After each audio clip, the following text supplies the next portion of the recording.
Hai semuanya, selamat datang kembali di channel Sio Semesta. Hari ini, kita akan membahas kisah nyata yang menginspirasi tentang seorang yang bernama Keng Keang.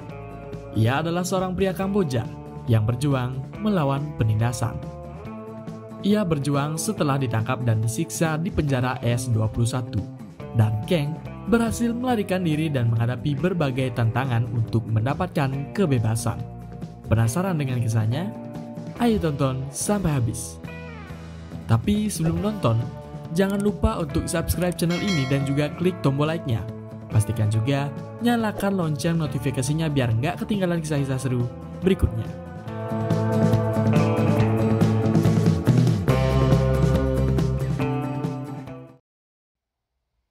Keng Keang lahir di Kamboja pada tahun 1954.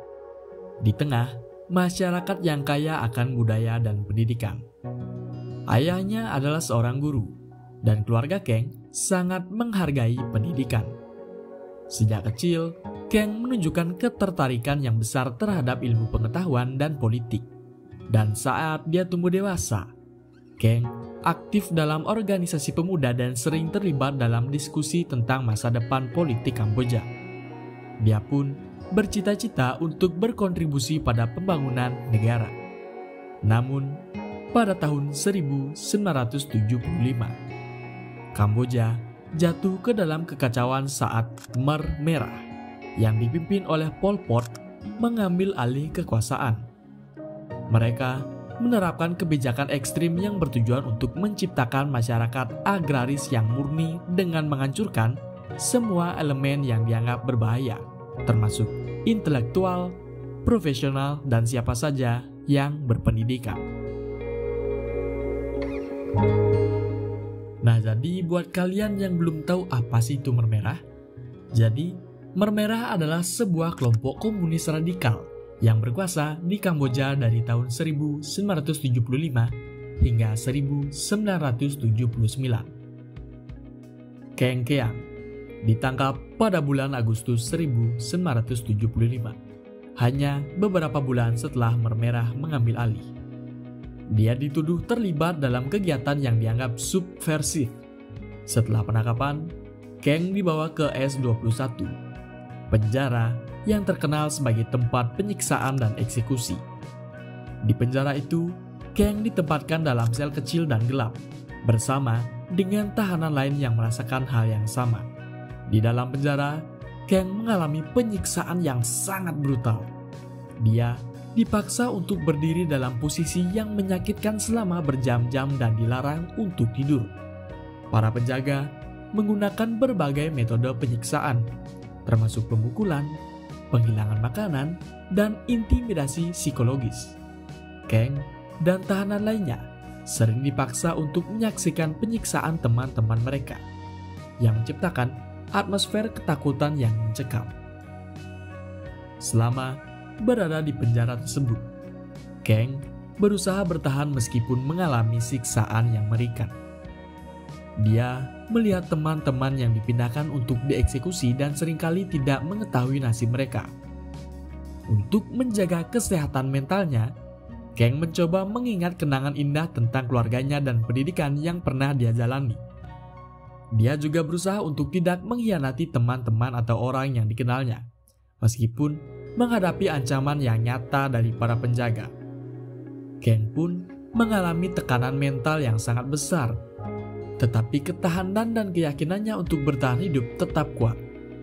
Ia berusaha menyimpan kekuatan dalam diri, berdoa, dan berharap untuk mendapatkan kebebasan. Pada tahun 1977, situasi di penjara tersebut semakin kritis. Keng mendengar bahwa banyak tahanan yang tidak lagi dianggap berguna dieksekusi secara massal. Pada suatu malam, setelah mendengar sedikit kekacauan di penjara, Keng memutuskan untuk mengambil risiko besar untuk melarikan diri. Dengan hati yang berdebar-debar, ia berhasil menggali sebuah lubang kecil di dinding selnya dengan benda tajam yang ditemukan. Setelah menggali selama beberapa hari, serta mengawasi para penjaga, Kang memanjat keluar dari sel. Dia menyusup melalui lorong-lorong gelap, menghindari penjagaan, dan berlari keluar dari penjara. Dan saat berhasil keluar, Kang menyadari bahwa pelariannya baru saja dimulai, dan dia harus menghadapi tantangan baru di luar penjara.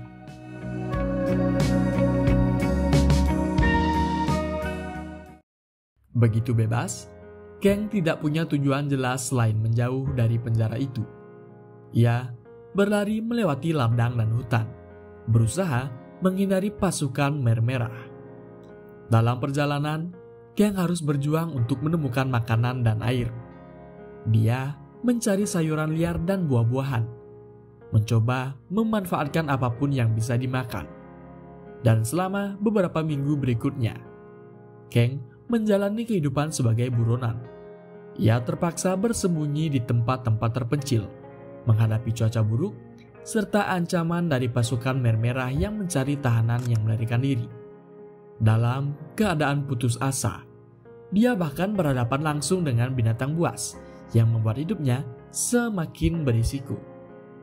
Dan akhirnya, setelah perjalanan panjang dan melelahkan, Kang mencapai perbatasan di Thailand. Ia bertemu dengan sekelompok pengungsi Kamboja yang juga melarikan diri dari kekejaman rezim. Para pekerja kemanusiaan segera memberikan bantuan, menyediakan makanan, dan tempat berlindung. Kang pun akhirnya dibawa ke sebuah kamp pengungsi di Thailand, di mana di sana dia mendapatkan perawatan medis dan dukungan psikologis untuk trauma yang dialaminya. Kang menyadari bahwa dia harus melanjutkan hidupnya, meskipun bayang-bayang pengalaman masa lalu selalu menghantuinya.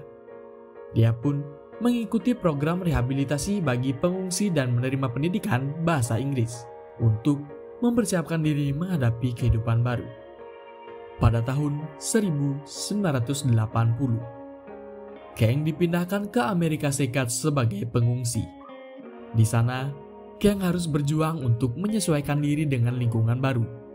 Dia bekerja berbagai pekerjaan sambilan sambil melanjutkan pendidikan. Kang pun akhirnya meraih gelar sarjana hukum dan memutuskan untuk menggunakan pengalamannya untuk membantu orang lain. Dia pun menjadi advokat hak asasi manusia, berbicara di berbagai forum dan seminar tentang pentingnya pendidikan, kebebasan, dan perlindungan hak asasi manusia. Kang mulai menulis tentang pengalaman hidupnya dan berusaha untuk meningkatkan kesadaran global mengenai pelanggaran hak asasi manusia yang terjadi selama rezim Khmer Merah. Nah, bagaimana menurut kalian tentang cerita ini? Seperti biasa, terima kasih telah menonton dan sampai jumpa.